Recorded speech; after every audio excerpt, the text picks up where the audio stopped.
Hello guys, welcome to my channel Edu Gyan Kendra. उम्मीद करते हैं कि आप स्वस्थ होंगे। तो ये देखिए, मैथ प्रैक्टिस सीरीज जो हम लोग चला रहे थे, इसका दूसरा क्लास लेकर मैं आपके सामने आ चुका हूं। और आज के क्लास में मैंने क्वेश्चनों की संख्या बढ़ा दी है, 11-12 कर दिए हैं।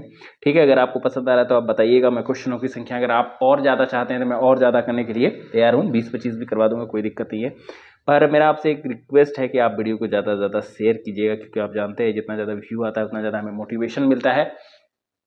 और डिस्क्रिप्शन में टेलीग्राम चैनल का लिंक मिलेगा, उससे जरूर जुड़ जाएगा। वहीं पर आपको ये पीडीएफ मिलेगा और हम रोज वहाँ पर मैथ्स का, रीजनिंग का, साइंस का, ये सब प्रैक्टिस सेट आपको डालते रहते हैं ताकि आप फ्री में प्रैक्टिस कर सकें। तो उसे जुड़ना मत भूलिएगा। चलिए आज का क्लास शुरू करते हैं। और पहला ही सवाल हमारे पास प्रोबेबिलिटी का है। अगर आप तैयारी कर रहे हैं तो जान रहे होंगे कि प्रोबेबिलिटी का अच्छा खासा वेटेज रहता है पीआरटी से लेकर पीजीटी तक।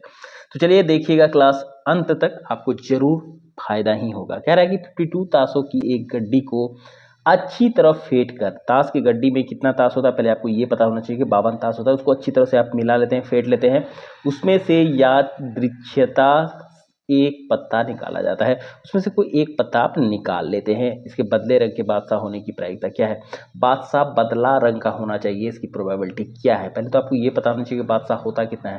ताश के पत्ते में 4 बादशाह होता है। ठीक है, 4 बादशाह में से क्या होता है? 2 ब्लैक होता है और 2 रेड कलर का होता है। ठीक है, याद रखिएगा कि 2 ब्लैक कलर का होता है, 2 रेड कलर का होता है। यानी कि कलर मेरे पास 2 हो गया तो 2C1 हो गया। और नीचे 52 में से निकाल रहे हैं तो 52C1 हो गया। तो अब यहाँ पे क्या हो जाएगा? इसको जब सॉल्व करेंगे तो 2/52 होगा, 1/26। तो मेरा आंसर क्या हो जाएगा? बी हो जाएगा। तो अब पढ़ेंगे अगले सवाल की ओर। अगला सवाल 26वां नंबर क्या कह रहा है? देखिए कि एक सीरीज है जो चल रहा है -10, -6, -2, 2, 34 तक चल रहा है। आपको बताना है कि पदों की संख्या। ऐसा सीरीज जब -10 से शुरू होगा और 34 पर जाके खत्म होगा तो कितना पद आएगा, ये आपको बताना है। तो आपको पता होना चाहिए कि TN बराबर फॉर्मूला क्या होता है। APGP का ये प्रॉब्लम है। तो A+N-1 इंटू D यही होता है। तो यहाँ पे हमको ये निकालना है। क्या निकालना है? पदों की संख्या, मतलब पदों की संख्या कितना है। तो TN निकालना है। सीधा क्या करेंगे, यहाँ पे डाल देंगे 34। यहाँ पे A की जगह पे -10 प्लस N तो हमको निकालना ही है, N-1 कर देंगे। और D -6 और -10। तो ये क्या हो जाएगा? माइनस माइनस प्लस हो जाएगा। -6 प्लस का 10, यहाँ से आ जाएगा 4। तो यहाँ पे 4 रख देंगे। तो इसको क्या करेंगे? डायरेक्ट इधर लाएंगे तो 44 हो जाएगा। एग्जाम में आप थोड़ा सा तेज कैसे करेंगे? इसको इधर लाइएगा तो 44, यहाँ 4 है तो यहाँ डायरेक्ट 4 डिवाइड करके 11 लिख देना। और यहाँ n इधर आ जाएगा तो 12। एकदम तेजी में करना है आपको। कहाँ गया मेरा आंसर? ये 12, 26 का 12 हो जाएगा। थोड़ा सा और फास्ट आप करने की कोशिश कीजिएगा। अगला देखिए क्या कर रहा है कि बिंदु 6 -5, बिंदु 6 -5 का x नियामक क्या है? कोई भी जो नंबर लिखा हुआ आता है 5, 6, 3, 2, ठीक है, कुछ भी लिख देते हैं हम, 5, 7। तो इसमें से x कोऑर्डिनेट कौन सा है, y कोऑर्डिनेट कौन सा है, कैसे जानेंगे? तो जो पहला होता है, याद रखिएगा, जो पहला होता है वो हमेशा क्या होता है? x कोऑर्डिनेट को डिनोट करता है। और जो दूसरा होता है वो किसको डिनोट करता है? y कोऑर्डिनेट को डिनोट करता है। हमेशा जब भी लिखा रहेगा, जैसे 2,3 लिखा हुआ है तो ये 2 क्या है? ये x कोऑर्डिनेट है। और 3 क्या है? ये y कोऑर्डिनेट है। अगर 0, 0 लिखा हुआ है तो ये किसको डिनोट करेगा? ओरिजिन को डिनोट करेगा, क्योंकि यहाँ पे x भी 0 है, y भी 0 है। तो x और y 0 कहाँ पे होगा? यहीं पे होगा, ये मेन पॉइंट पे होगा। तो याद रखिएगा। तो यहाँ पे क्वेश्चन क्या कह रहा है कि मेरा x नियामक क्या होगा? तो पहला वाला होगा, क्या होगा? a होगा। 27 का a, याद रखिएगा। ये नंबर पे मत जाइएगा, नंबर वो जहां से हम ले रहे हैं क्वेश्चन वहां का है। अगला देखिए क्या कह रहा है, द्विघात बहुपद इतना के शून्यकों का योग ज्ञात कीजिए। इस तरह का क्वेश्चन जब आएगा तो आप तुरंत इसको क्या कर लेंगे? क्वाड्रेटिक में तोड़ लेंगे। तो 2x स्क्वायर -5x -3, इसको गुना कर 3 × 6। इसको सॉल्व करना मेरे ख्याल से आप जानते होंगे। 6 माइनस का देंगे, प्लस का 1 देंगे, माइनस का 6 दे देंगे। यहाँ से x, इसमें 2x कॉमन आ रहा है, ले लेंगे तो क्या हो जाएगा? यहाँ पे बच जाएगा x, यहाँ पे बच जाएगा 3, फिर यहाँ पे 1 कॉमन ले लेंगे तो x -3 हो जाएगा। x -3 और 2x -1, ठीक है। तो यहाँ से x का वैल्यू क्या निकल जाएगा? 3 और 1/2 निकल जाएगा कि नहीं निकल जाएगा? सॉरी, प्लस आएगा यहाँ तो माइनस, ठीक है। अब उसको क्या कह रहा है कि शून्यकों का योग अल्फा प्लस बीटा ये दोनों का योग कितना आएगा 3 - 1/2 कितना आ जाएगा देख लीजिए 3 6 5/2 आ जाएगा। इसको जब सॉल्व करेंगे तो आंसर क्या हो जाएगा डी हो जाएगा, याद रखिएगा इस तरह से करना है। अगला देखिए बहुत सा सिंपल है और ये क्वेश्चन आ चुका है, बिलीव नहीं करेंगे आप, ये टीजीटी में आ चुका है, ठीक है। तो ये देखिए ये क्या है किसके बराबर होगा, ये सम ऑफ नेचुरल नंबर है और सम ऑफ नेचुरल नंबर का फॉर्मूला क्या होता है n × n+1/2 होता है। तो ये आप ध्यान में रखेंगे।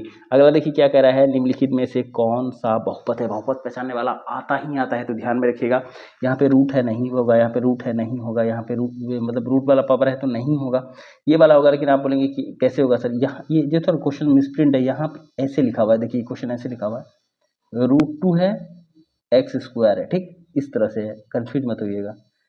3√3 है और x बाहर में है, ठीक है, +√6 ऐसा ही क्वेश्चन है, इसलिए मेरा आंसर क्या हो जाएगा डी हो जाएगा, याद रखिएगा। अगला कह रहा है कि एक्स वाई में रैखिक समीकरण ax + by + c = 0 के कितने अधिकतम हल हो सकते हैं। कितना इस तरह का समीकरण का अधिकतम कितना हल हो सकता है, हम आपको पढ़ा रहे हैं जो एनसीईआरटी सीरीज में, उसमें बताए हुए हैं कि अधिकतम कितना हल हो सकता है, तो 2 हल हो सकता है, ये बात याद रखिएगा। अगला कह रहा है कि समानांतर श्रेणी, एक समानांतर श्रेणी है जो 1 4 3 10 का कौन सा पद 88 होगा, कौन सा पद 88 होगा, तो कुछ नहीं करना है 88 लिख देना है, फिर ए डायरेक्ट आप लिखिए, फॉर्मूला भी लिखने की जरूरत नहीं है, आप याद कर लीजिएगा। ए प्लस हमको n मान रहा है n - 1 × d, हम देखेंगे कितना हो रहा है 3 हो रहा है। हम क्या करेंगे दिमाग में ही इसको इधर ले आएंगे तो 87 आ जाएगा, 3 से इसको घटाएंगे तो डिवाइड करेंगे तो आप इसको इधर ला के डिवाइड करने मत बैठ जाइएगा, दिमाग में कीजिए। देखिए इसको इधर लाए 87 और 87 को हम 3 लिखने का भी जरूरत है, 3 से देंगे, 3 दूना 6 9 × 27, देखिए 29 आ गया और मेरे पास यहाँ माइनस का 1 है वो इधर आ जाएगा तो प्लस में हो जाएगा कि नहीं, ये क्या हो जाएगा 30 हो जाएगा और डायरेक्ट हम 30 एग्जाम में मार देंगे, पूरा सब कुछ लिखने की जरूरत आपको नहीं है। अगला देखिए क्वेश्चन क्या कह रहा है, अगला क्वेश्चन कह रहा है कि बिंदु -3 - 5 किस पाद में स्थित है। आपको पता होगा कि पाद कितना होता है 4 होता है, जिसको क्वाड्रेंट आप इंग्लिश में कहते हैं। इसमें प्लस प्लस, इसमें क्या होता है माइनस प्लस, इसमें क्या होता है माइनस माइनस और इसमें क्या होता है प्लस और माइनस। तो आप बोलेंगे सर आप कैसे लिख दिए, तो देखिए कैसे लिख दिए, यहाँ पे एक्स कोऑर्डिनेट क्या होगा, यहाँ पे ये एक्स एक्सिस मान लीजिए, वाई एक्सिस, तो यहाँ पे x पॉजिटिव होगा इसलिए पॉजिटिव लिख दिए और y भी यहीं पे आ रहा है तो y भी क्या हो जाएगा पॉजिटिव, तो दोनों पॉजिटिव पॉजिटिव हो गया। जब हम सेकंड क्वाड्रेंट की तरफ गए, सेकंड क्वाड्रेंट की तरफ बढ़े तो यहाँ पे देखिए मेरा x क्या हो गया निगेटिव हो गया भाई, यहाँ पे x क्या होगा इस बिंदु पे निगेटिव होगा, लेकिन y तो ऊपर ही है तो y पॉजिटिव होगा, इसीलिए यहाँ पे माइनस और प्लस लिख दिए। नीचे जब हम गए तो नीचे देखिए कि यहाँ y भी थर्ड क्वाड्रेंट पे जब हम गए तो y भी यहाँ पे निगेटिव है, x भी निगेटिव, देखिए x भी इधर आ रहा है y भी नीचे आ रहा है तो दोनों निगेटिव लिख दिए हम। जब इधर हम फोर्थ क्वाड्रेंट पे गए तो देखिए भैया ये y तो नीचे आ रहा है तो y हम निगेटिव लेंगे, क्योंकि y ऊपर वाला एक्सिस पॉजिटिव लेते हैं, नीचे वाला निगेटिव लेते हैं, x का इधर पॉजिटिव लेते हैं इधर निगेटिव लेते हैं, तो इधर जो आएगा उसको पॉजिटिव लिखेंगे, इधर जो आएगा समझिए रटने की जरूरत नहीं, इधर जो आएगा वो निगेटिव लेंगे, ऊपर y जो आएगा पॉजिटिव नीचे जो आएगा निगेटिव। तो यहाँ पे हम देखें कि x तो यहीं पे आ रहा है ना, इधर आ रहा है, इधर राइट साइड में आ रहा है, तो राइट साइड में आ रहा है तो x पॉजिटिव हो जाएगा, लेकिन y नीचे साइड आ रहा है भैया तो y निगेटिव होगा। तो इस तरह याद रखिएगा, माइनस माइनस आ रहा है तो ये कौन से क्वाड्रेंट में होगा बताइए, तृतीय क्वाड्रेंट में होगा, ये बात ध्यान रखिएगा। अगला देखिए क्या कह रहा है, इस तरह का क्वेश्चन जब भी आ जाए ना आप सोच रहे होंगे इतना सिंपल थोड़ी आता है सर, आता है भैया इतना सिंपल भी आता है। 2 cos स्क्वायर 60 डिग्री था, आप बनाने मत बैठ जाइएगा कि ऐसे लिख रहे हैं, 2 लिख दिए फिर 60 डिग्री का मान 1/2 लिख दिए और फिर इसको स्क्वायर किए, फिर 1/4, फिर इसको 2 से काटे, फिर मेरा आंसर 1/2 मार दिए डी, ठीक है, और खुश हो गए कि भाई बना लिए। ये सब सवाल इस तरह से नहीं, ये तो आपको दिया जाता है कि आप एग्जाम में कि कितना ज़्यादा आप जल्दी कर सकते हैं, या यूँ कहिए कि ये आपको मतलब कम समय में नंबर देने वाला सवाल है। तो आप दिमाग में ही क्या करेंगे, देखिए हम लिख रहे हैं लेकिन आपको लिखना नहीं है, आप दिमाग में सोचेंगे कि इसका क्या हो जाएगा 1/2 होगा ना, 60 डिग्री cos 60 डिग्री 1/2 करेंगे, 1/2 को जब हम स्क्वायर करेंगे तो 1/4 होगा, 1/4 से 2 कट जाएगा तो 1/2 बचेगा, सीधा 1/4 को 1/2 से जब मल्टीप्लाई करेंगे तो आधा हो जाएगा, ये 1/2 हो जाएगा। इस तरह से करेंगे आप तब जल्दी होगा। देखिए 35 नंबर क्वेश्चन क्या कह रहा है कि निम्न में से किस द्विघात बहुपद के शून्यकों का योगफल 3 है और गुणनफल इतना है।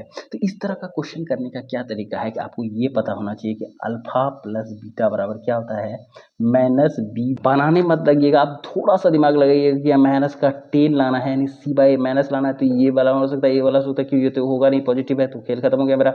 अब जब सी वाला में फंस गया तो बी वाला में जाएंगे, plus B by alpha plus beta बराबर क्या होना चाहिए माइनस बी बाई ए आना चाहिए, और मेरा इसका वैल्यू कितना दिया हुआ है 3 प्लस में दिया हुआ है, तो यहाँ पे माइनस लेंगे तो प्लस वाला अगर हम ले लेंगे तो यहाँ में माइनस है तो ये माइनस आ जाएगा, लेकिन प्लस चाहिए तो माइनस वाला लेंगे तब ना माइनस से मल्टीप्लाई होकर प्लस आ जाएगा। क्या समझाना चाह रहे हैं, समझ रहे हैं ना आप। तो यहाँ पे 3 हो जाएगा, इस तरह से आप सोचिएगा, आराम से बन जाएगा। देखिए अगला सवाल हम लोग लेंगे, काफी सिंपल सा है कि निम्नलिखित में से कौन अभाज्य संख्या है। ऐसा कौन बाय ए होता है अल्फा इंटू बीटा बराबर क्या होता है सी बाय ए होता है, ये बात आपको याद होना चाहिए। तो हम देखेंगे कि यहाँ पे हमको क्या है, देखिए ध्यान से देखिए, यहाँ पे माइनस लाना है, माइनस लाना है कि नहीं, गुणनफल माइनस होना चाहिए, ये क्वेश्चन ध्यान से देखिए, माइनस लाना है 10, और यहाँ पे हम देख रहे हैं क्या सी बाय ए प्लस है, तो ये प्लस वाला जब हम सी बाय ये अगर ले लेंगे सी बाय ए तो प्लस नहीं होगा, ये ले सकते हैं, ये ले सकते हैं, 2 ले सकते हैं ना। तो अब यहाँ पे 2 आ गया, इसीलिए हमको करना पड़ेगा, क्या करना पड़ेगा, फिर देखेंगे हम अल्फा प्लस बीटा, और देखना भी नहीं पड़ेगा, ये जब 2 में फंस गया तो हम ये वाला देखेंगे, ये वाला क्या है माइनस बी बाई ए है, तो बी यहाँ पे प्लस का 3 है, यहाँ पे माइनस का 3 है, याद रखिए यहाँ पे हमको क्या लाना है माइनस या योगफल प्लस में लाना है, तो हमको अगर माइनस ले लेंगे तो माइनस बी बाई ए यानी कि ये माइनस में आ जाएगा, लेकिन हमको प्लस में लाना है तो मेरा आंसर क्या हो जाएगा सी हो जाएगा। कैसे किए एक बार हम आपको फिर से समझा देते हैं। देखिए करना क्या है, alpha plus beta minus B by A, तो सी हम लिए थे ना माइनस बी बाई ए, तो माइनस बी बाई ए 1 है, तो माइनस माइनस प्लस, ये 3 आ गया कि नहीं आ गया, यहाँ पे आ गया। अब हमको क्या लाना था हमको गुणनफल जो है उसका माइनस सी बाई ए आना चाहिए। गुणनफल क्या होता है अल्फा इंटू बीटा होता है सी बाई ए होता है ना, सी बाई ए, तो सी मेरा कितना है माइनस का 10, ए है 1, तो माइनस 10 आ गया, और यही कह रहा था। तो इस तरह से आप बनाने मत लग जाइएगा, सभी में रख के वैल्यू चेक मत कीजिएगा, वो आपका टाइम खाएगा। आप इसी तरह से क्या है जो अभाज्य जो किसी से नहीं कटेगा, ऑप्शन काफ़ी इजी हैं, हो सकता है इस तरह के ऑप्शन नहीं रहे, लेकिन अभाज्य समझ लीजिए वो एक ऐसी संख्या जो किसी से भी नहीं डिवाइड होगा, सिर्फ 1 से और स्वयं से, ठीक है, स्वयं से और हमसे। एक ऐसा इंसान जो किसी को पसंद नहीं करता, सिर्फ भगवान को और खुद को, उसी को कहते हैं अभाज्य संख्या। तो 15 नहीं हो सकता, 3 से जाएगा, 5 से जाएगा, 12 नहीं हो सकता, 4 से 3, 2 से 3 से, 75 नहीं हो सकता, 5 से 3 से बहुत से जाएगा, 23 में हमारा आंसर हो जाएगा 36 का बी हो जाएगा आंसर, क्योंकि 23 किसी से भी नहीं जाएगा सिवाय 1 के और खुद 23 के। तो इस तरह से ये क्लास आज हम लोग यहाँ खत्म करते हैं, मिलते हैं नेक्स्ट क्लास में, तब तक के लिए आप